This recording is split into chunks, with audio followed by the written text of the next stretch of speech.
I know some of you think the Niners made some questionable moves this offseason, but it turns out they made the best moves.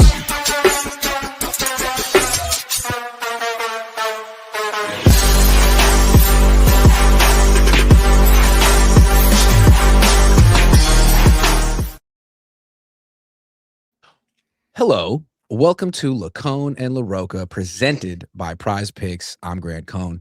That's my co-host for today, Tyler C. LaRocca, and we got a whole lot of show for you today. The Niners always provide. Some teams don't like drama. The Niners do. The thing about the Niners beyond the drama, some teams don't care about the narrative. They just let it be what it is. Like the Bengals, they're always losing the narrative. The Niners are undefeated against the narrative. They think I try to control the narrative. I got nothing on these guys. These guys find a way to win every offseason. Even if it looks early like they're losing, by the fourth quarter, they're up. So I want to start with their offseason, their big moves. You know, the Niners were questioned a lot for their draft. But at the time, it's what their big move was signing Mike Evans. But ESPN, Jeremy Fowler spoke to NFL executives, people in the league, to see what not just the content bros and takes maxers like you and me think, but the real people. Yeah. And they listed the 8 best moves of the offseason, and the trade for Oso Odighizuwa was in that group. So let me tell you what they said. This is from Jeremy Fowler. The free agency class was weak at defensive tackle, so San Francisco tapped into the previous class to find one. This March, the Niners tried to sign interior rusher John Franklin Myers, who agreed to terms with Tennessee. No. They then pivoted to Odighizuwa, who was expendable due to the Cowboys' acquisition of Quentin Williams in November. Getting a quality tackle for a third-round pick was considered solid value. Quote, good player, perfect scheme fit, good pricing, excellent contract to inherit, an NFC executive said of why San Francisco made a sound move. What do you think of this? Would you call this a reevaluation? I think people already like this move, but top 8 of the entire offseason. Well, as a 49er fan, as John Lynch has pointed out, if the consensus is that it's good, we don't listen to the consensus around here. So it must be a bad move. No, just kidding. I actually think it's a good move. I liked it. We needed a tackle. Alfred Collins isn't really a pass rusher. CJ West isn't really a pass rusher. Michael Williams isn't really a pass rusher. So they needed someone in the trenches. I think you should always build out the trenches on both sides of the ball, and that's how you compete. So I think it was a good move. I don't think it moves the needle much, but I liked it. I have a question about the article. Okay. My first question is, hold on, let me get it up. Well, they mentioned that the first target was John Franklin Myers, who agreed to terms with Tennessee. Yeah. I'm not trying to be a hater here. I know people think I'm a Niner hater, but just based on the logic of this article, wouldn't the John Franklin Myers signing for Tennessee be a better move than this, considering the Niners wanted John? That was this is their second choice. Wouldn't the first choice be a better? I'm just saying, John Franklin Myers didn't make the top 8, but this trade did. Well, that's because, so here, I'll help you. So if the San Francisco 49ers do it, it's like an elite move. Thank you. Thank you. And they don't make bad decisions. But if another team does it, it's it's not really that great, If the Niners had signed John Franklin Myers, I would think they would be in the top 8, considering that was what they wanted to do. Oh, for sure. They couldn't do it because maybe he didn't like the taxes or the substation, or maybe he thinks Tennessee has a brighter future. Who knows? So they go to get their second choice, and they have to give up a draft pick to get this guy. The other guy was a free agent, and he's good too. And top 8 move. Look, man. So my second question is, who do you think the NFC executive was that said, and I quote, good player, perfect scheme fit, good pricing, excellent contract to inherit, an NFC executive said of why San Francisco made a sound move? Who do you think it was? Oh, John Lynch. Of course, we don't know. Yeah, but I mean, it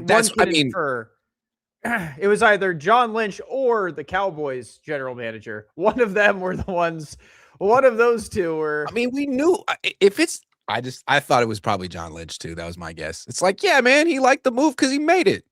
Who's sitting in Green Bay being like, man, the Niners That the Osa Niners made, move. forget what we did. Them over there, John Lynch over there made a great move. This felt like a John Lynch, like ad campaign. Like whoever's making those moves over there. Wow.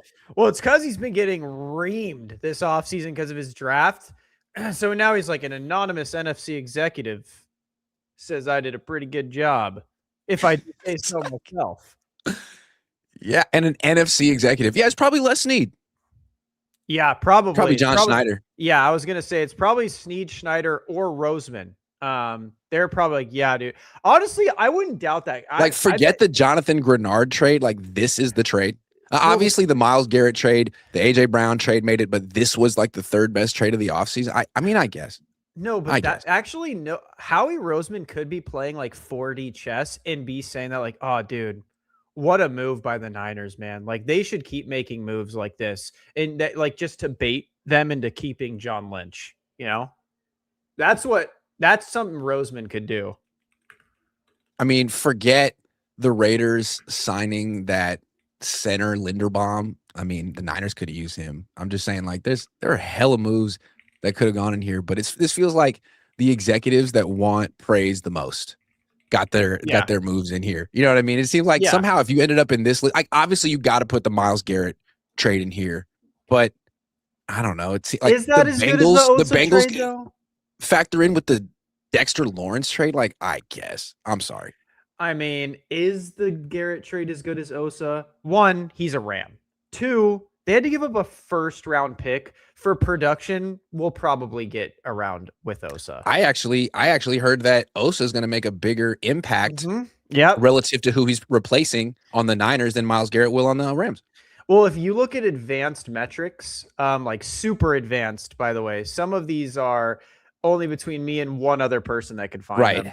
That's how advanced they are. Yeah. Yeah. Osa actually technically is slightly better than Myles Garrett. So he's actually on an Aaron Donald trajectory. You couldn't tell in Dallas because they're awful, but here they will unlock his Aaron Donald-ness.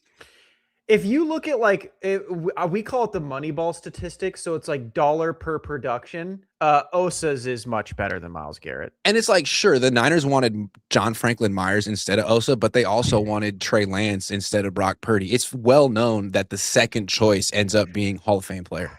That's what I'm saying. So it's like, it's one of those things, man, where if you look at the dollar per production or the efficiency per dollar stat, like, Osa's up here and Myles Garrett's like down there. So look, I don't mean to be too snarky. I want to be somewhat snarky because I actually liked this move as soon as they made it. I think it's the best move they made all year. 100%. I just think it's kind of funny. Like, dude, if this is top 8, then the John Franklin Myers signing for Tennessee has to be top 8. And I think, like you said, it's funny how, if Robert Saleh were the head coach of the Niners and he signed John Franklin Myers and John Lynch was the GM, I bet you that move would be top 8. But for whatever reason, Tennessee doesn't need the PR, doesn't ask for the PR, doesn't push for the PR, doesn't get the PR. So that move is a fart in the wind. And the Niners getting their second choice is top 8. I love it. I think it explains a lot about how this business works. And good for the Niners. I agree. It really was a good trade. Like, it was a good trade. It was, in my opinion, their best to move the offseason. They got like a semi-young, in his prime defensive tackle that could rush the quarterback. It was a great move.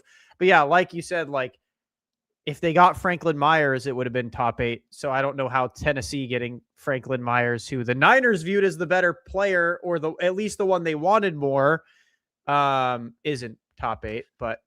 And I think we're seeing the value of John Lynch. John Lynch is a media guy. He has so many media connections and people who like him, respect him, see things his way, maybe even owe him favors. I think he does such a good job of controlling the narrative. And I don't know if it's him directly, but it's his regime. They don't take criticism for too long. When the draft came out, they were pretty much the butt of every joke. And then by now, it's been a complete reevaluation of their draft. And they're now looked at as really smart, which is it. I don't know how many GMs can actually do that. Trent Baalke couldn't do that. I don't know if Kyle Shanahan would care to do it.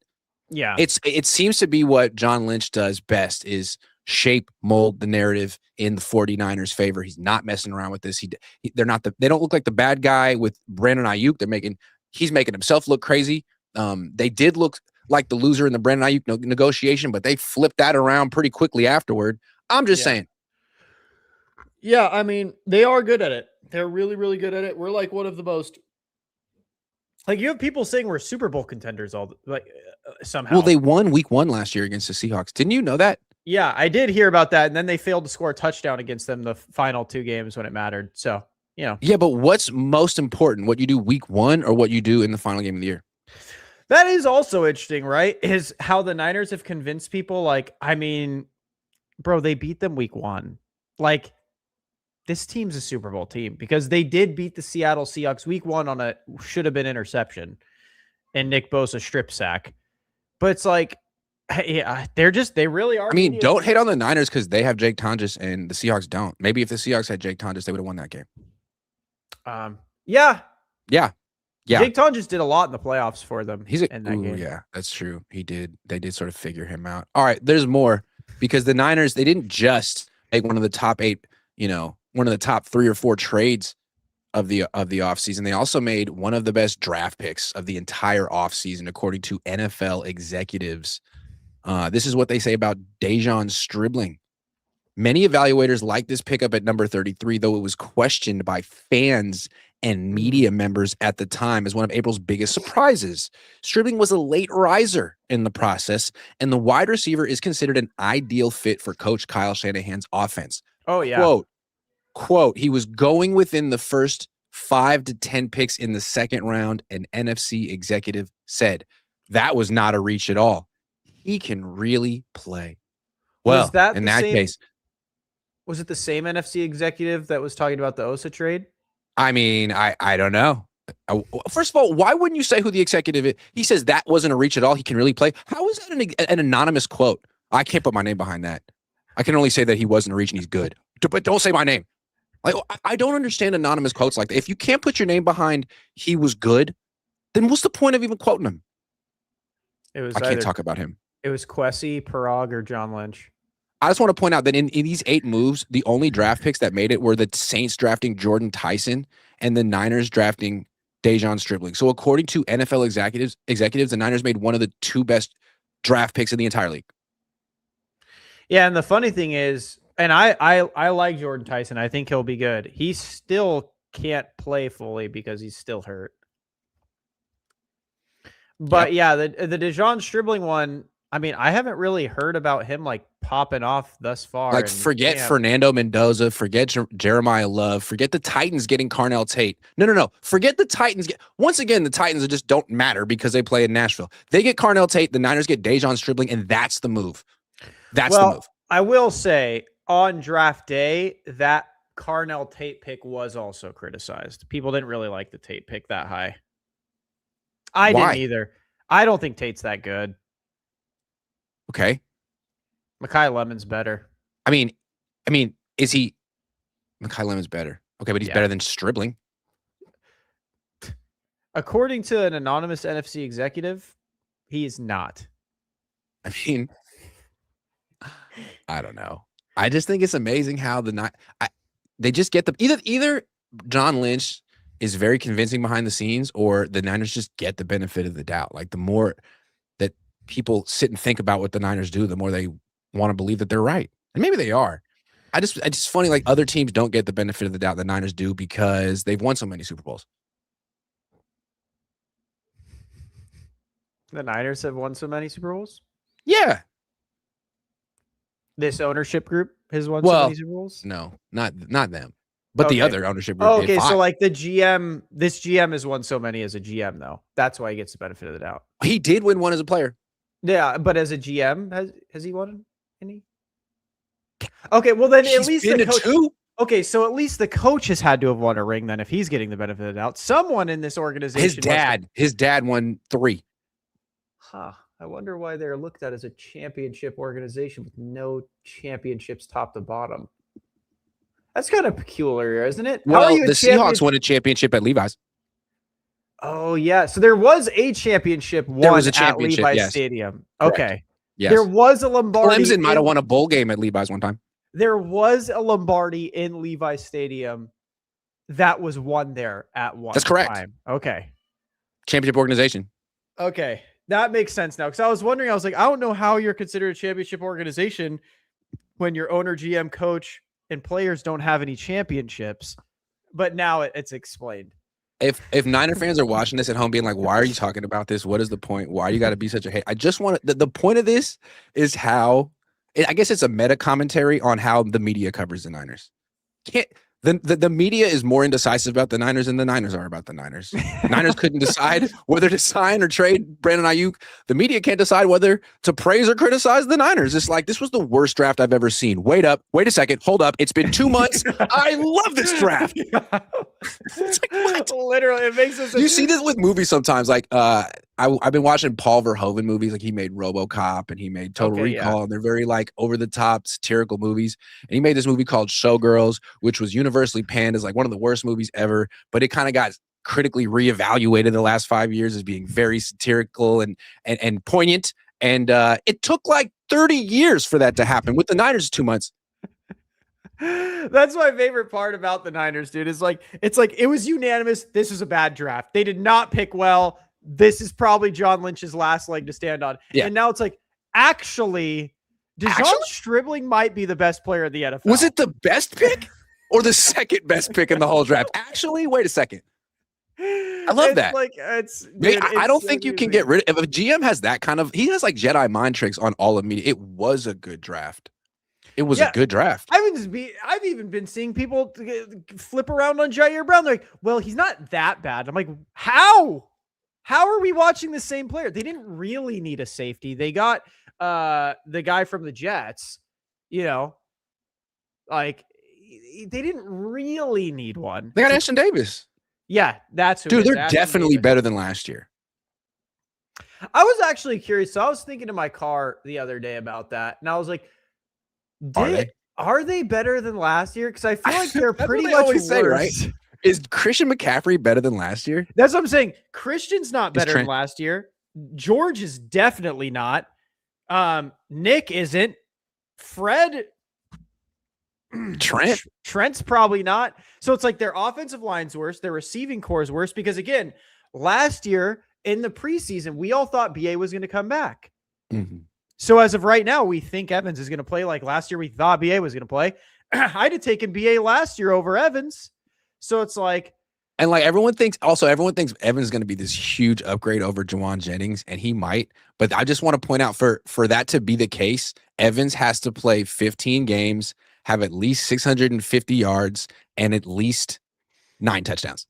That's what he has to do. And he didn't do that last year. And he's 33. So we'll see. But it's not this slam dunk that he's definitely going to be this huge upgrade over Juwan.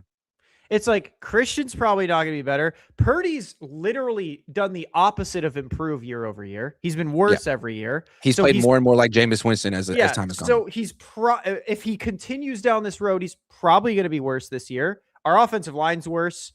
Our linebackers. The D line is better. Is it better? Is it? Because I would take Bryce Huff. It's like, but like, when's Michael Williams coming back? And when's Alfred Collins coming back? He's still got a shoulder thing. I haven't seen him. When's Nick coming back, really? I'd take Bryce Huff over Romello Height. So that part's worse. The Nick Bosa's worse that we're getting this year than we got last year. So it's like assuming he plays all season, that would be a bonus. But you don't know that. Osa's an upgrade, I guess, but does that offset? It's nice to have Greenlaw back, but like, how many games is he going to play? Exactly. And when he doesn't play, like, who's on the field? Because you let winners go, and you thought he was better than Wallow last year. Our linebackers could be worse because, like you said, like if Dre's hurt, what's going to happen? Our safeties are. There's some young talent in the secondary that could take a step. I mean, Hooney could be better. Kalen Black could help the running game. But it seems like the core of the team across the board should take a step back. Yeah. So when you talk about the team being better, it's like, they added players, but not cornerstone ones. Yeah. That's although Brandon Ayuk's on the team. Yeah. But that's my thing is like, I'm pretty sure, like everyone's saying we're better. I'm pretty sure we're worse. Like the only thing better about the team right now is just their health. Like that's it. And that's what Juszczyk said too. Like we're healthy. It's like, well, yeah. You The haven't played season football in just 6 months. What are we talking about? You're gonna stay healthy.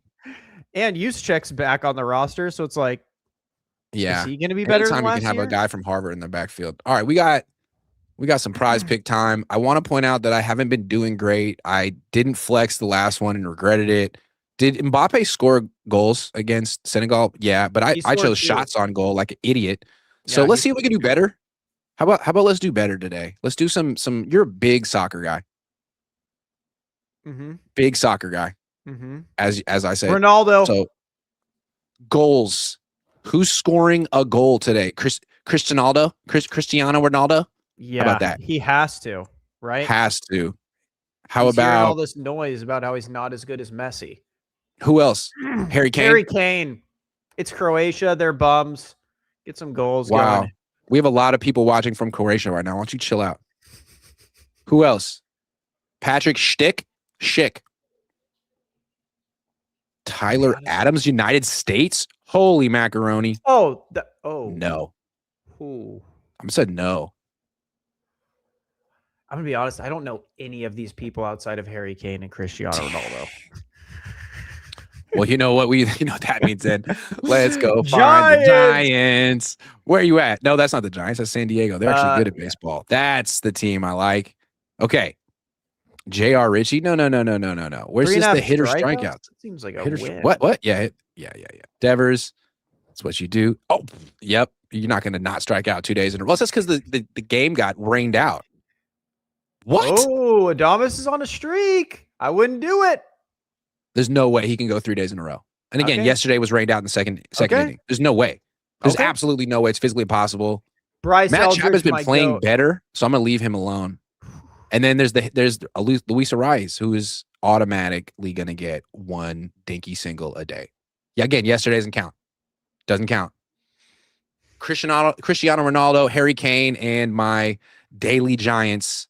Thank you very much. I love this. Are you still watching them or no? You're done. You've officially given. I was going to watch it yesterday and the game got rained out. No, I really do enjoy a team that sucks. I got to say. I have more of an appetite for it than most. I know. I was my dad and I were FaceTiming on Saturday for my birthday and the Giants were playing and my son wanted to watch baseball. And I was like, it's going to be great because he can watch other teams hit home runs on us. Like, it's always going to be action because we're so bad.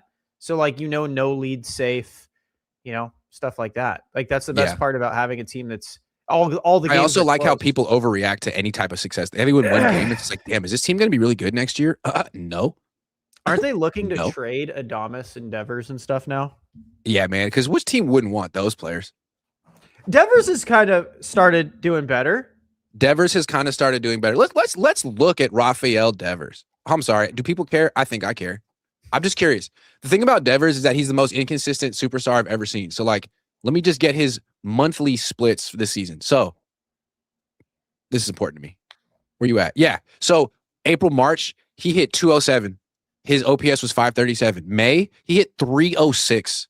His OPS was 949. June, we're 17 days in. He's hitting 154 in June with an OPS of 594. And in July, I bet he hits 330, dude. He's the most. He does this every year. He'll be good for a month, and then he won't be good for a month. You can't have your best player be that bad like 3 months of the year. That's Devers. But the other months, he's incredible. Yeah, I mean, Jung-Hoo Lee's also a disappointment. I thought he was going to be good. No, dude, you haven't followed he's like their best player right now. He's hitting like 340. You didn't know that. No. He's fully Ichiro right now. Right now.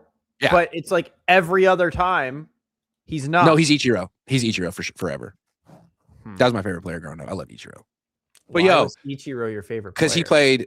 Because he was such a good outfielder. He had so much range. He led off. He could steal bases. He had a cannon. Over Barry Bonds, you were like, I didn't have power. I wanted to be like Ichiro. I couldn't hit like Bonds. I wanted to be like Ichiro. I wanted to be like Ricky Henderson. I like leadoff hitters with speed. I could hit like Bonds. Well, that's why I like you. Wait, I didn't even realize, dude, we're no longer the worst team in baseball anymore. Let's go. Third worst. We're only the team. The team is looking up. We're moving up in the division, dude. Download Prize Picks or go to app.prizepicks.com. Use promo code HMA. Play $5. Get 50 instantly in lineups when you use that promo code. All right, can we talk? It's been 24 minutes. We haven't talked about Ayuk. I want to talk about Ayuk for 5 minutes. I miss him. All right. So since we've talked, there's been news, I guess. Jason LaCanfora doesn't have the best batting average, breaking news, but he's kind of embedded over there in the hitting like DC, Baltimore region. Maybe he knows something. Says that the Niners are expected to release Ayuk before training camp starts. It does kind of seem like Ayuk expects it in the sense that he made those videos, took them down, and ever since then he's been flat out gloating and celebrating on social media. Moved. He's in DC. He's in Virginia. So a lot of people say, yo, like the Niners can't cut Ayuk because it creates a bad precedent for future players who throw a hissy fit and want out arbitrarily. What do you think of that? The Ayuk precedent. Dude, I am not. I was tweeting at people yesterday and content creators yesterday because they were saying that they should make Ayuk report. Why? Like, what is the benefit, man? Just let you really want that circus? Yeah, it's like, why, bro? Like, okay, he shows up. Congratulations. Now you have a media circus. You have, are you going to pay him? Are you going to keep him? Or, oh, no, now that he's here, we're going to release him. But after he's distracted the entire team and showed up to training camp and made training camp all about BA showing up. Like, why? Why even, I don't understand. No one could give me an answer. What's the benefit of forcing him to show up? There's zero benefit or upside. Again, what I keep, because I think there's zero benefit. But what people keep saying is, one, you don't want to help the Commanders. You face them week 6, so delay this union as long as possible. And also, you can't create a precedent where future players can get upset and just leave the team as if that's going to keep happening because the Niners presumably keep alienating players or players just get are fickle. I don't know. What do you think of the precedent argument? Because I have something I want to say about it. To me, precedent argument, it's disingenuous. Yeah, I agree. It is. It's a completely disingenuous argument because this is an unprecedented situation. It's a player you were about to trade, literally in the process of trading, that came kicking down the door saying no, and you immediately regretted it. Yada yada. The next time you're just going to trade him. It's an unprecedented situation. 9 times out of 10 they trade BA, move on, have a nice day. Who cares? It's not going to be a precedent. We don't even draft well enough for it to be a precedent. In addition, it's like the precedent is, if you want to leave the Niners, you hate them that much, like Ayuk, and you want to leave, all you got to do is give back all your guarantees. $26 million. If you give back $26 million in guarantees, you can go. How many players are prepared to do that? Yeah. That's one of the things I respect most about Brandon. He gave it up and didn't fight it. I think some people think, well, they took it from him and he didn't have a leg to stand on. Maybe. We don't know. I tend to think that he said, you know what? Take them. I don't want to be on this team anymore. And if you need to take money back, take guarantees back, and that facilitates me getting the hell out of here and going to Washington, by all means. To me, again, that's fair trade. Yeah. That's a business negotiation. And if future players want to give up all their guarantees just to leave this organization, then I think that's a fair precedent. Because teams cut players all the time and take dead cap hits. They do what they need to do. Yeah, I bet you the Broncos would have loved if Russ was like, hey, I'll give you back the money if you release me now. And they say, sure. They did it without it. So I don't understand. Yeah, the precedent argument's just stupid. But what do you mean? He gave you the money back. Everyone keeps saying, he gave it back. He stole. He didn't steal anything. He gave the money back. He deserved the money he got because of what he did for the team. Yeah. He got hurt trying to catch your terrible quarterback's floater over the middle. That's not on him. Did you want him to not try and catch it? That's the precedent he should set. Yeah. When you're going over the middle from a Brock Purdy floater, do not catch it. Just protect yourself. Don't get hurt because then it's your fault that you got hurt trying to catch his football. It's just release the dude. Who cares? You don't think he's good anyway, right? You think he's toxic anyway, right? You think his knee is cooked anyway, right? So, hey, let the Commanders find out for themselves. Yeah. And if you guys don't want him, if they wanted him, it's a different story. If you want him on the team, then say, we want you on the team. We'll give you all your money back if you play football for us. I'm sure he'll be sure. We will give you special red shorts Yeah. and we will give you a second locker, just like Trent. You have to give and we'll give you an ice cream party every 4 weeks. Whatever it is that you want to feel special, man, we'll give you balloons every day that you show up, new balloons, man, that says Brandon Ayuk's #1. He's our favorite player. Yeah. Whatever it is, dude, we will cater to your fragile ego because we need you or not. It's like, look, I don't know. If I had a player with a fragile ego and I felt he was indispensable, I would find goofy ass ways to cater to it. Goofy. Yeah, I mean, you hear about people saying they have to cater to things for Draymond or Dennis Rodman or, you know, T.O. had to have James Harden. Steve McNair never wanted to do warm-ups because he needed a nap before a game. Like, bro, whatever it players, is, dude. Yeah. There's so many people that come through this league, you're bound to run into a couple weirdos. And so you need to, if you want them to perform at a high level, like, again, a Dennis Rodman, a Draymond, a Steve McNair. And the thing about Ayuk, too, is you had 4 years of courting him. You know what I mean? And he never changed. Yeah. You knew exactly who he was. You were conflicted about it. You gave him the money. It's not like he all of a sudden changed. He just became more of who he already was, which was predictable. That's how people are. And the Niners, it's not that they changed their mind because he got hurt.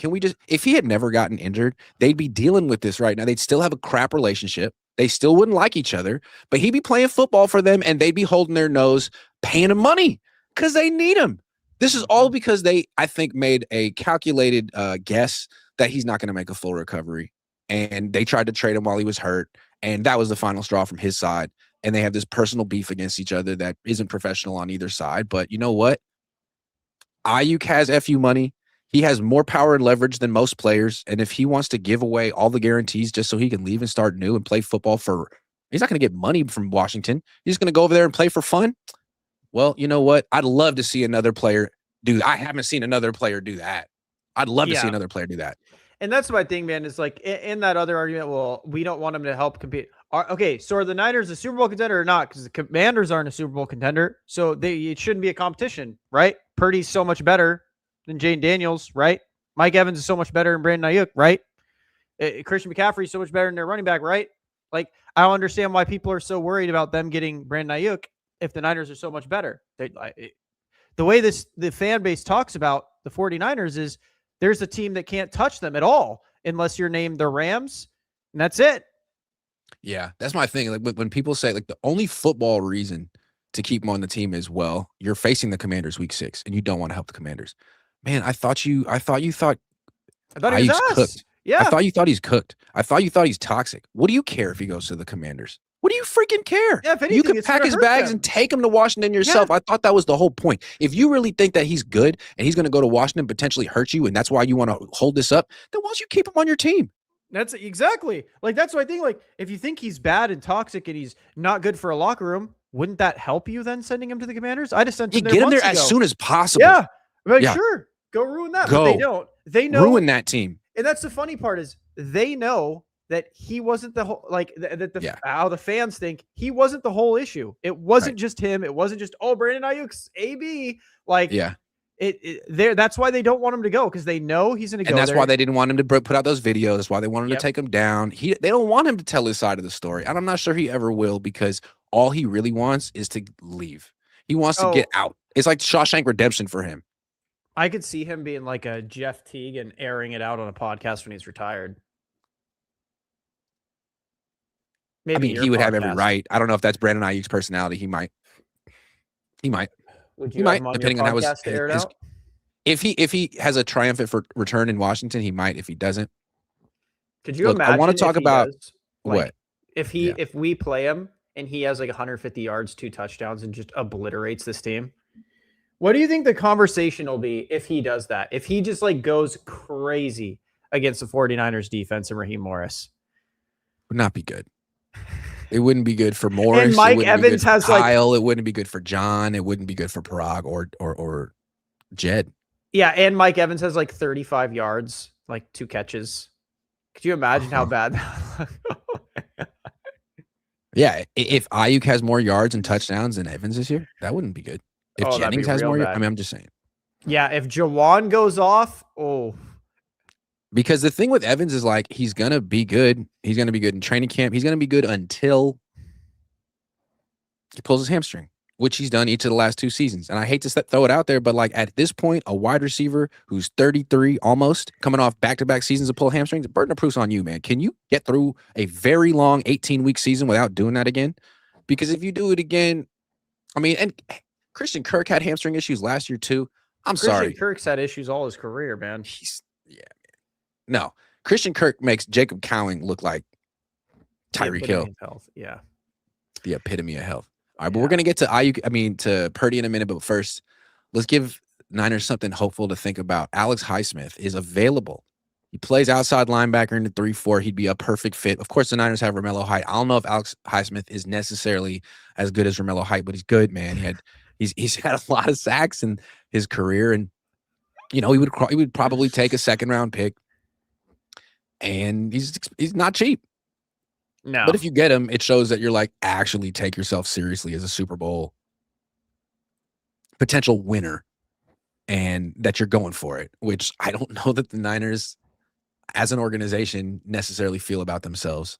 So how aggressive do you think the Niners would be with Highsmith, or do you think they'll just call and wait to see if they could get him for my guess is they'll call and like lowball the absolute hell out of Pittsburgh, and they'll just laugh and hang up the phone. They're like, we already tried trading BA. We will trade you Brandon Ayuk for Alex Highsmith. What do you think? You've always wanted Brandon Ayuk. Turns out he weighs 208 pounds. See him dancing? I think they'll say, we have DK Metcalf and Michael Pittman. We're good. We're good now. Thank you. Like, yeah, I mean, I feel like, well, so here's the tricky part, right? Is, again, this next year's draft, I don't think he'd yield a second, because this next year's draft is like valued so high.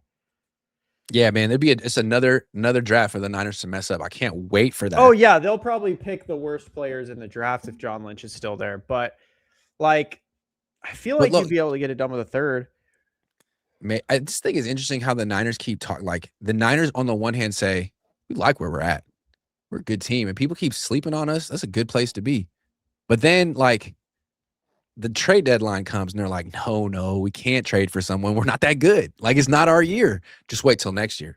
So you don't do anything. You lose in the second round of the playoffs and pat yourself in the back for exceeding expectations, even though you could have done more. Not just lose either. Yes, just obliterated. but maybe you could have actually won if you'd taken last year more seriously and actually gone for it, but you didn't. So, and the implication was just we're gonna wait till next year. We'll wait till next year. Next year comes along. And yeah, you get also Diggy Zua and Mike Evans, but other teams make far more aggressive moves. You are clearly the third best team in your division still. You have $72 million in cap space, and still you won't do anything. You won't make the trade for Alex Highsmith. Like, you still don't think you're that good. And maybe it's not Kyle and John. Maybe it's Jed and Parag, but they're not convinced in the viability of this team. They know they can make money, but it's like they still have to prove. They're not going to make this move for Highsmith. They're not going to make a move for Crosby. Maybe if they're 7-0 to start the season, they finally could get the green light from the bean counters to actually do this. I'm sure that football people would like to do this, but to me, it seems like they got to prove that they're good. And it kills me how on the one side, out of one side of their mouth, they're like, man, we can beat anyone. We're a legit contender, but we just aren't in position to trade for Alex Highsmith. I mean, you know what I mean? We're an older team. What if we get old all at once? What if we start the season? What are you talking about? What do you think of yourself? This team is so wishy-washy. I agree. I think you just kind of hit the nail on the head. It's like one of those things where it's like, you guys don't believe you're ready to win. Like, you don't believe, like, at least I have a feeling Kyle does, because he's delusional about this core and his frat bros. But you could tell the Yorks do not believe this team could win anymore. Like, they made no investments last year. None. Yeah. They gutted the team and brought in Luke Farrell.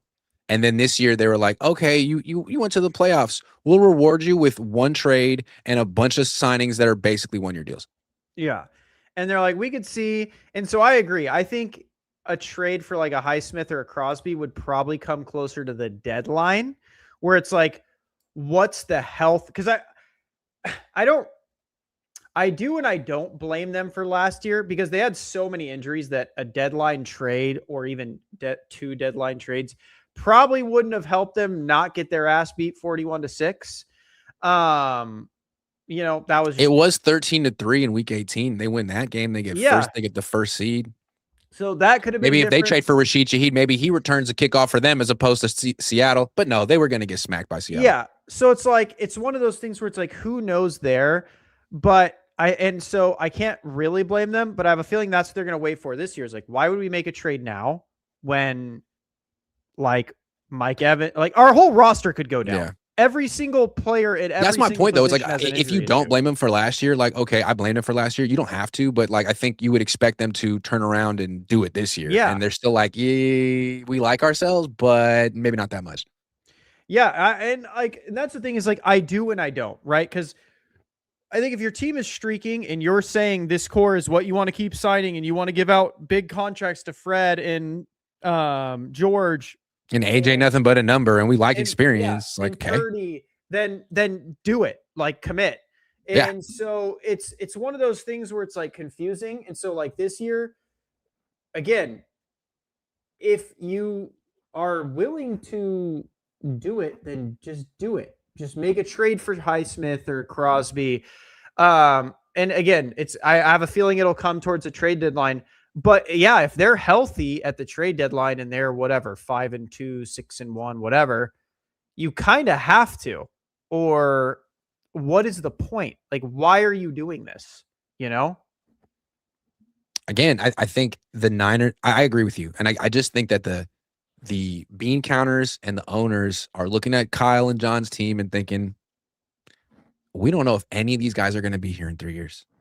Purdy, Bosa, Trent, Christian, Trent, Kyle, John. There could be a hard reset of this team in a couple of years when John and Kyle's contracts expire if the next couple seasons don't go so well. And you don't know, is it going to be like 2025 or 2024? We have no freaking idea. So instead of mortgaging the future like they did for Trey Lance or Christian McCaffrey, maybe let's hedge this one a little bit, reward them a little bit for last year. Give them Mike Evans, give them Osa Digizua. Don't get John Franklin Myers. Try, but then ultimately don't get him. Get the second guy and see if they improve on last year. If they do, maybe we'll be a little bit more aggressive next year. If not, maybe we cut Brock Purdy. Yeah, that's my thing is I just think go for it this year because like you just said, I think you go for it this year because if this year doesn't work out, then you have the cap and you have the team situation with void years and everything to be able to hit the reset button next year. Like you can. Why not go for it? You could cut Purdy next year if it doesn't work out. You have your void year or your potential out with Nick and Christian. You can make moves. So like that's my issue with it is it's like being 1 foot in, 1 foot out, you're not going to win a Super Bowl. You either need to commit or commit the other direction. Say, I think we should just rebuild. Like the Niners are a 1 foot in, 1 foot out team. Yeah. Kind of like the Bengals, kind of like the Cowboys. And it's like they do just enough to not get criticized. Yeah, they're better than last year, maybe on paper. They're trying. They're really trying. They want to win a Super Bowl. Yeah. Not like the Rams, not like the Eagles. They do just enough. And it's like just enough. Look at the Seahawks, right? Like they're very upfront. Like if they win, they're like, oh, great, cool. Now let's rebuild and see if we can do it again. Like, like they're willing to let their Super Bowl MVPs go, which I don't think it's smart, but they're not afraid of rebuilding all the time. They're not afraid of being in this constant construction area of a roster. The Rams are the complete opposite of them, where it's like, we don't want to rebuild, so we're just going to let go of every piece of draft capital we have to keep a team that's should win Super Bowls, which I also like that. But it's like the Niners are the ugly mix of both. It's like, well, we don't really want to get rid of draft capital, but we're bad at drafting anyways. So a rebuild's kind of out of the question, but we don't want to be super aggressive because the one time we might hit on one of these draft picks eventually. Yeah. It's like, and that's the other thing I'll get is like, you were super aggressive for Christian McCaffrey and it panned out and you're like not wanting to do it again. Right. It's the best move you've made. It Yeah. gave you guys life. Corey Coleman says the Steelers had traded for Ayuk. The Seahawks wouldn't have been able to draft Eamon Worry. They used the draft capital from the Metcalf trade for Nick. Well, there you go. There you go. As if that didn't hurt enough, we got one more topic. It's all about Brock Purdy, so stay tuned. We got one more sponsor to shout out. SeatGeek. I am so excited to see the Giants. Not because they're good, mostly because I want to get outside the house and they have a nice stadium, which is why I want to give the sponsor of today's video, SeatGeek, a huge shout out. With over 35 million downloads, SeatGeek is the #1 rated ticketing app. There are more than 70,000 events listed on SeatGeek, including concerts, sports, festivals, and more. I love using SeatGeek. Let me show you how it works. SeatGeek has your back. Each ticket is rated on a scale of 1 to 10, so you know you're getting a good deal. So look for the green dots. Green means good, red means bad. Plus, every ticket is backed by their buyer guarantee. So how about this seat right here? This is green. Green means good. $59. Right next to third base. I like it. 2 tickets, September 21st, Oracle Park. Let's get it. And of course, I have a code for you guys. You can use code COHN10 for 10% off your next set of tickets at SeatGeek. That's 10% off any tickets with promo code COHN10. Make sure you click the link in the description to download the app and have the code automatically added to your account so you can use it later. Thank you, SeatGeek. If you're trying to buy some Niner tickets, use promo code COHN10. Go to SeatGeek, get 10% off.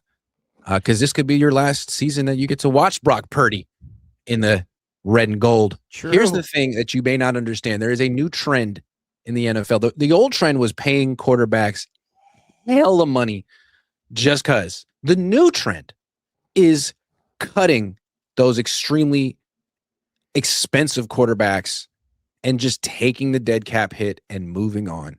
The first team to really do this was the Broncos. They cut Russell Wilson. It seemed like something you couldn't do. It worked out because they drafted a quarterback who could play, and now that whole debacle, his financial problem is behind them, and they ripped off the Band-Aid. It's behind them. This is the new trend. Take the hit now. The cap goes up so much, it really won't be that bad. Don't keep this guy on your team forever, which brings us to Brock Purdy. Theoretically, the Niners can cut him next year, and the dead cap hit would be $33 million, which is only 3 more than his actual cap hit would be. So they can cut him next year for pretty much pain-free. Yeah. Pretty much pain-free, which means he's got a lot to prove this year. Yeah, I mean, the Cardinals did it with Kyler. The Broncos did it with Russ. The Dolphins did it with Tua. I think, and there's probably going to be 2 more teams to do it with 2 more quarterbacks this year. And I think what we're starting to see, thank God, is we're having we're having now 2 tiers of quarterback salaries.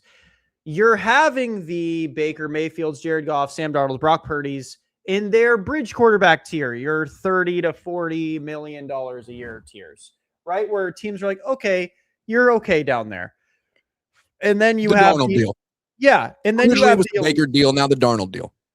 Exactly. And then you have your elites, which is obviously your Mahomeses, your Allen. Yeah, we're talking the difference between like 3 years, 100 and 5 years, 275.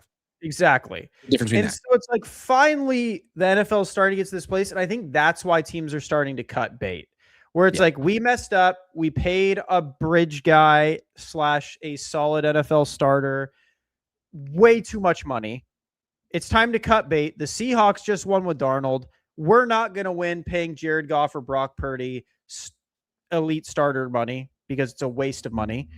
So, yeah, I think I've been saying it that 2027 was kind of his target because, again, like we've said, he has gotten progressively worse every year. The excuses could only mount so in terms often. of turnovers and protecting himself. Yeah. Like, he turns it over at a higher rate. He's not scoring at a rate he once did. He's making injured a lot. decisions. Whether he's playing or not, he's either playing through something. Yeah, like it's one of those things where he's not an elite starter. Well, he can and prove it this year. Like you bring in Mike Evans, you're going to use him like the Rams used Devontae Adams. If he catches 15 touchdown passes in the red zone, and Brock Purdy stays healthy and throws 45 touchdown passes like Matthew Stafford last year, then he'll be earning his contract. for But sure. if he has another season where it's like 10 games and 4 of them are huge, but 2 of them are god awful, like no, I think that's why Mac Jones is still here. Because Mhm. they're not going to say it, but they're not just going to keep paying Brock Purdy to be less than elite. It's not going to happen. Yeah.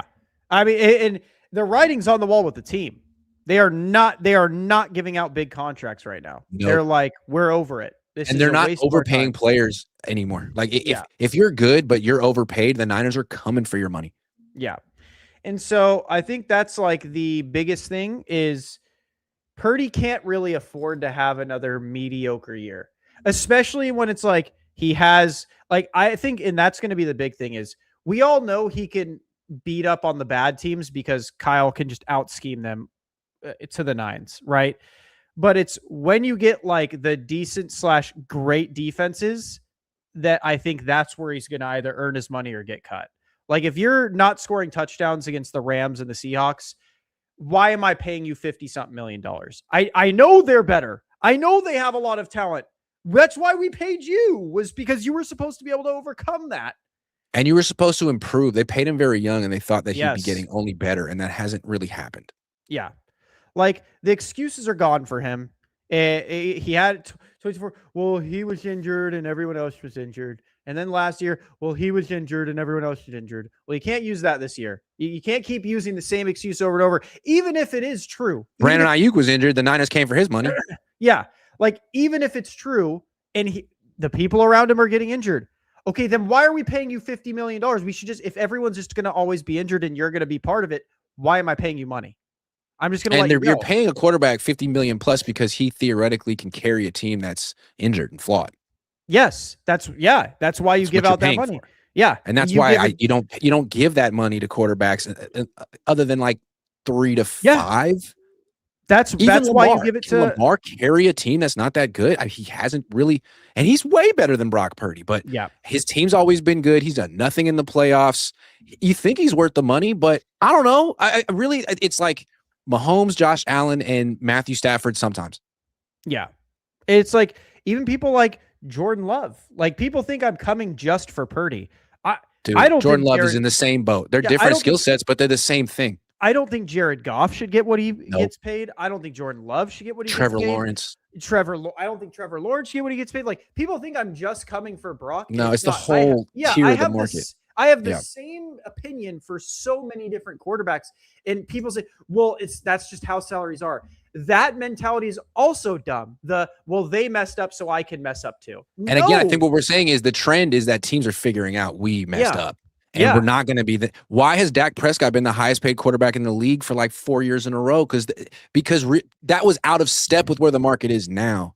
And now you're more likely to get cut than to get a contract like that. You're more likely to have a contract like that and get cut than to get that. I'm just saying. Yeah. So Brock needs to watch his back, dude. They kept Mac Jones for a reason, and he can't have a redo. He can't do 2024 again. He can't do 2025 again. He needs a 2023 season. Yeah, his seat's on fire. He needs to be an MVP candidate this year. Yeah, like I'm saying, his seat is on fire. He still has Christian. They brought in Mike Evans for you. They drafted Dejon Stribling as their George is going to come back, I guess. Yeah, George might come back. They brought in Christian Kirk for you. They've done everything to try and supply. You still have Kyle. Again, I am of the opinion that Brock Purdy will never win with this team. He didn't win in 23. It's over. If you couldn't win with that team, you can't win. Like with a Super Bowl. I'm sorry. You just can't. It's like if Darnold lost last year with the Seahawks, I would have said the same thing about Darnold. He's never going to win. Like if it's just the truth, man. If you can't win with a super team, how are you going to win ever? Like, so yeah, I think it's just Purdy's just on the hot seat, man. He has CMC, he has Mike Evans, he has Christian Kirk, he has George Kittle, he has Dejon Stribling. You still have Trent. You have Kyle as your play caller. They upgraded the defense. You have Raheem Morris as your DC. I don't know, man. Like if you're expecting this team to magically get better within the next 2-3 years, this is probably as good as it's going to get. for the next And couple of if years. you wonder why the Niners are so intent on rolling over so much cap space in next year, again, look at this trend. Teams are more willing to take on huge amounts of dead cap. Yeah. And the Niners have now put themselves in a position where they can take up as much dead cap next year as they want. And if you look at Brock Purdy's contract, it's not a big charge. It's $33 million in dead cap, but it's $30 million if he's on the team. I want to check out Nick Bosa too, though. If they cut Nick Bosa next year, they have that it's the same situation. year. It's the same thing, dude. They actually save $4 million if they cut Nick Bosa next year. So that's another guy, dude. If Nick Bosa plays 4 games this year, he's gone. He's got to play a lot. Yeah. And so it's just one of those things, man, where and that's the thing, right? Is they paid him young. Like Brock Purdy's 27, turning 28 this year. If he keeps playing to this mediocre level, the time for like, well, he's still young, he get better is kind of over. Like he's probably not going to develop much more than They could cut bait with George Kittle after this year. I think I think they'll restructure George after this year, is my opinion. But let's say George has a Dre Greenlaw year where like he just can't come back from the ACL, from the Achilles. I know everyone says he's going to have this incredible comeback and it wasn't that bad of an Achilles. But what if it just doesn't? What if he comes back and hurts something? No, I mean, he tore 2 things last year. If he just can't play this year, will the Niners just keep paying him money because he's such a great guy?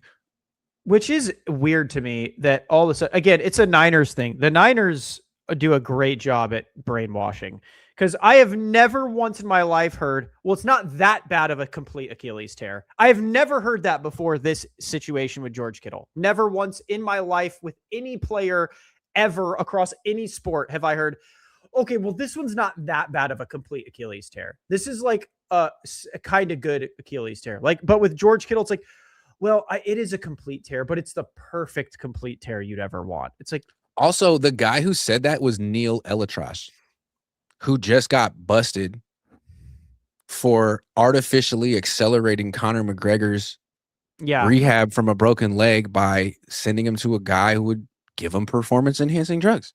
That's Neil Elatrash. He's working with I mean, Kittle. If George is... And he's talking about how Kittle's going to come back quicker than normal. Yo, Kittle, maybe don't. I mean, it's pretty obvious if George is back week 1 that he had some supplemental help. Don't say that. Don't you dare say that. We don't know.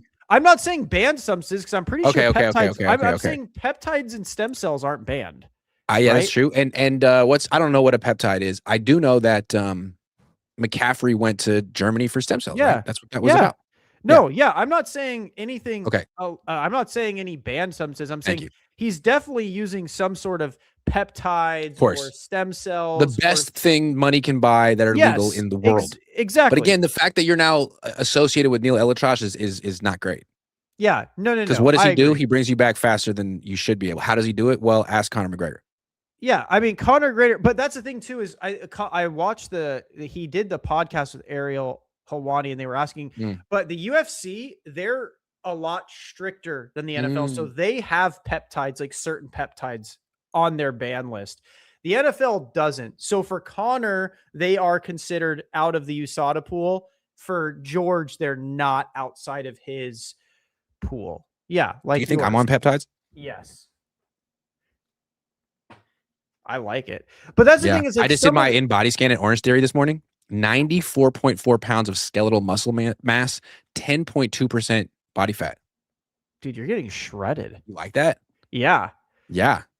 But yeah, like peptides aren't like, because some of them aren't necessarily like, some of them are even like muscle growth, bone growth. Like some of them aren't necessarily like, I don't know, like the steroids. Like they're not all that. Like some of like people take peptides for their hair, like, so yeah, I think he's probably doing some sort of stem cell treatment, like, the Lucas and like the Christians. And then he has peptides, I'm sure, like Christian did to help with his Achilles. What's a peptide and should I take them?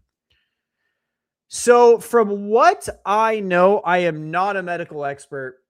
Please don't take this from me. But from what I know, peptides are things that are amino acids that are technically like already in your body. See? They're building blocks. Exactly. Nothing wrong with that. It's like people are kind of comparing it to like taking collagen supplements or stuff Love like that. collagen. Like you're basically insulin's technically a peptide.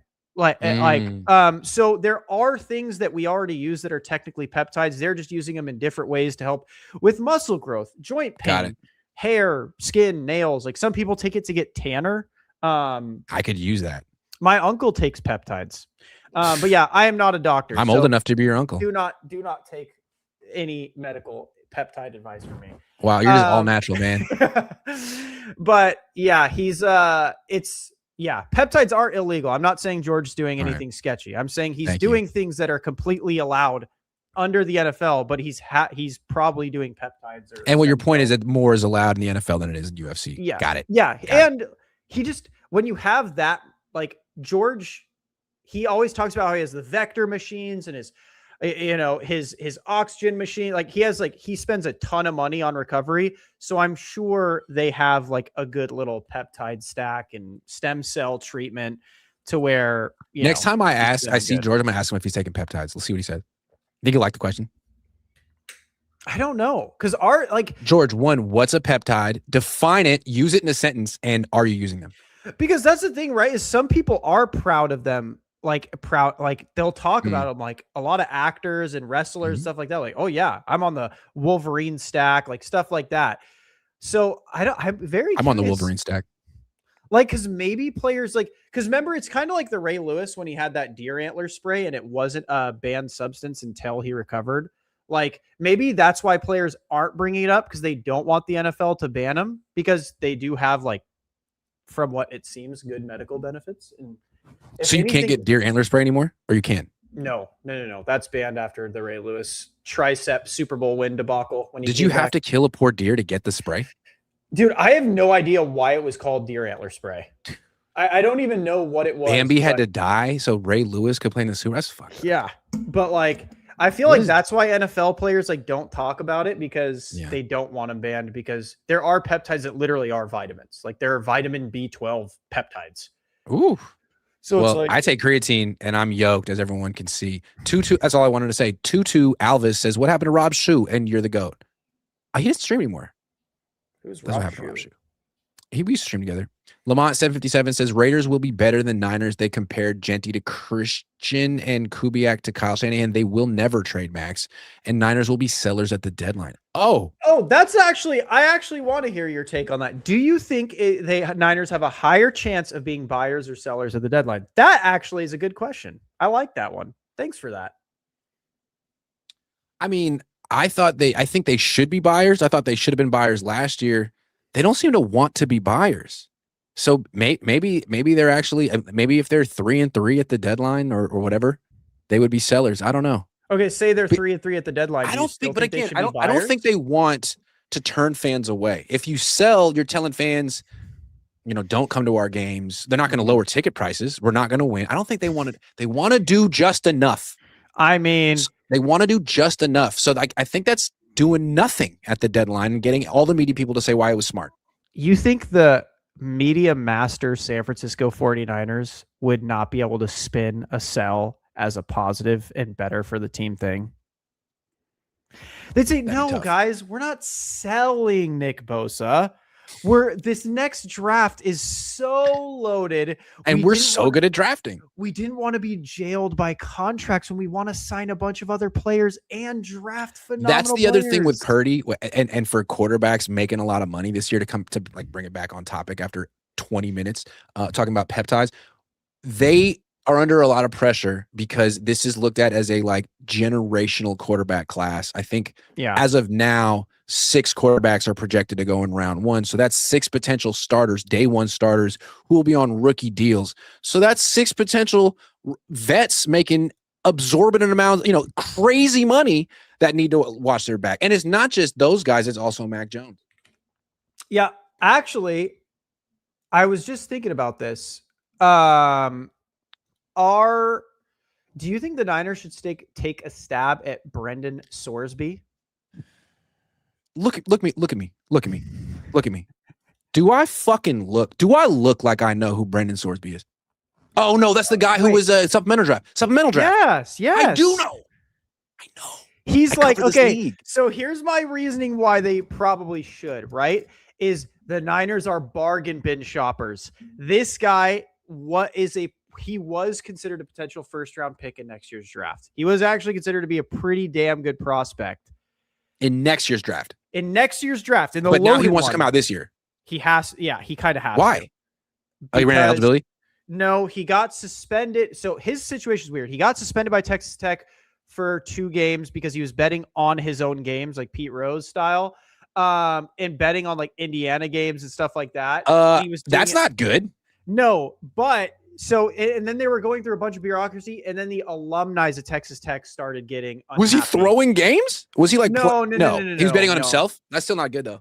Yeah, he was betting on himself, and he was also, I think he was hurt, so he was betting on games, he said, to keep himself interested. Did Ohtani do that though? Allegedly, maybe not. No, his translator did. He had nothing to do with it. He had no access to his bank accounts or anything. He could. Good to know. Thank you. Thank you. Yeah. Okay, sure. And honestly, if Brendan Sorsby probably had a translator, it would have been fine. That's what you need to get. But yeah, so basically, yeah, he kind of got in trouble. But again, he's a bargain. So if you could get, but the trick with the supplemental draft is you have to bid. So if say they bid, 4th round pick, if their bid wins, you lose the 2027 4th round pick. Yeah. So, but if you could get a player like that, I don't know. If I was the Cardinals, though, I'd go after him. But, dude, imagine the Niners. No, Cardinals should do that. The Niners won't because they have Mac Jones. Well, and they have morals, unlike the Cardinals. Yeah, man, the Niners are so moral. But I was going to say, I could totally see the Niners throwing in like a 5th round bid or something. Could you imagine the drama, though? That'd be awesome if they got him. We're throwing in a 5th round bid. Oh, we didn't actually think we'd ever get him. This has nothing to do with Purdy. You know who should do this? Philly. The Cardinals. Oh, that would be good. The Cardinals. So no offense to the Cardinals. Yeah, what's wrong with you? We have to the Cardinals. Watching. All 4 of them. I'm just saying, like, teams that are actually, in position to do something that matters. Philly should do this. Hurts is their problem. And I know people be like, how could you say that? Well, I don't think he's the same person he was when he won a Super Bowl. I think he stopped running last year. And if he does that again this year, I'm all the way out. 100% out. I don't know who he thinks he is. Cardinals. But yeah, if the Cardinals want to get a quarterback, that'd be great. Okay, who do you think seat is hotter, Jalen Hurts or Brock Purdy's? I think it's equal. I think both of them could be out after this year. This last year, the 2 quarterbacks that got cut that were paid a lot were Kyler and Tua. Could be another 2 this year. It could be Brock and whoever you just mentioned that I forgot immediately. Jalen Hurts. Super Bowl winner. Yeah. Jalen Hurts. Champion. They don't mess around in Philly. They got rid of Carson Wentz. Took on a huge dead cap to trade him. Do you think Philly's going to win another Super Bowl before the Niners? Yes. Damn. Because they don't leave it up to chance. I know. They do everything within their power to give themselves the best chance possible. The Niners are like, they just kind of like where they're at. I can't believe that they got Grenard. I actually am in disbelief. I can. Dude, they could go trade for Max Crosby, man. That's what they would do. No, they won't. Yes, they could. They could, but they won't. They could. I bet you they're more serious about it than the Niners are. Oh, for sure. For sure. Right now. Oh, man. Yeah. I wish I was an Eagles fan. Life would be so much better if I was an Eagles fan, man. Who do you blame for your 49ers fandom? Whose fault is it? My dad. Do you remind him? Like, Dad, you've ruined my life. Literally was telling him, again, he called me on my birthday. I told him, I was like, yo, this is your fault that I'm depressed because I'm a 49er fan since birth. And he goes, you were literally born the year they won a Super Bowl. I didn't know that it would be all downhill from there. Yeah. Does he try to talk you off the ledge? Like, no, like he's like a Lombardi guy, right? He likes, he's got optimism and hope and think things are going well. Somewhat. He does. My dad really doesn't like Kyle. My dad doesn't think Kyle's good at all. He thinks Kyle is a choker. That's his words, not mine. Okay. He says Kyle is a choker, and he doesn't like John either. He thinks John is not very good. Okay. But Well, he does like Purdy. He thinks Purdy's good. He what's your always dad's name? says, Shane. He always says he'll come on the podcast and defend Purdy. He needs to come on because I think we need a lot of people feel we're haters, and we need your dad to balance us out. My dad's fiery. I don't know. He might go crazy. Shane LaRocca. Don't you talk about Purdy like that. It's my quarterback. Lamont says, when Purdy sucks, does Kyle Shanahan get to pick another quarterback in draft? And if not, do we build around Mac and Cheese? Is Purdy better than CJ Stroud or father's quarterback? It's going to be Mac and Cheese. Are you kidding? There's no way Kyle wants to draft a quarterback and coach someone who's 23 years old. It's Mac and Cheese. I mean, I'm sure they'll draft one, but yeah, I don't. Lobster Mac. Yeah, I think there's a reason they're refusing to let go of him.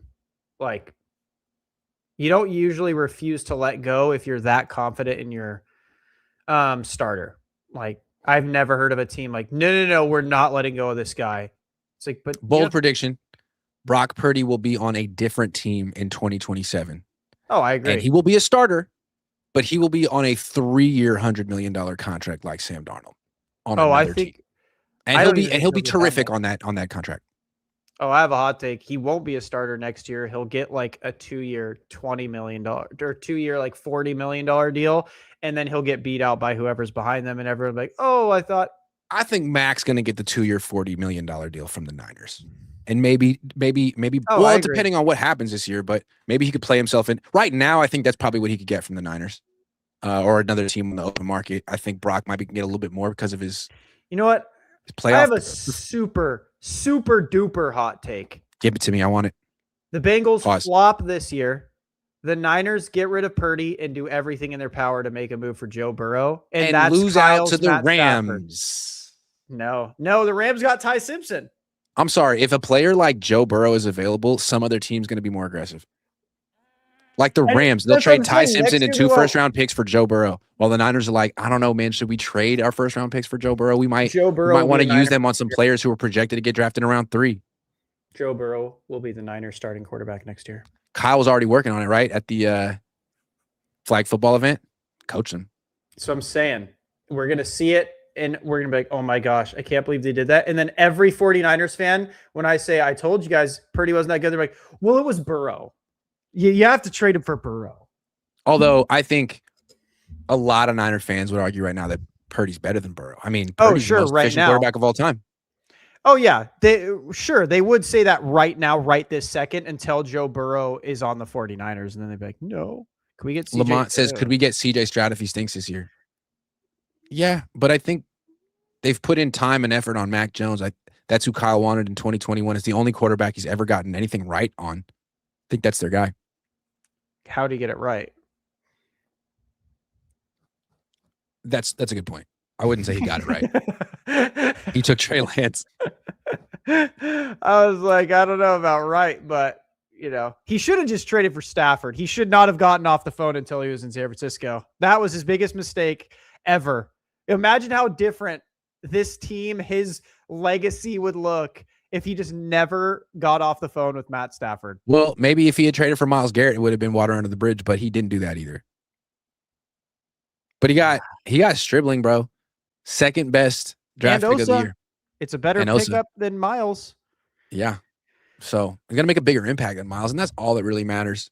So this has been another extremely uplifting, positive, hopeful episode of Cohn and LaRocca. That's Tyler C. LaRocca. I'm Grant Cohn. This has been presented by Prize Picks. This is my Prize Picks hat. This is my Prize Picks show. Have I said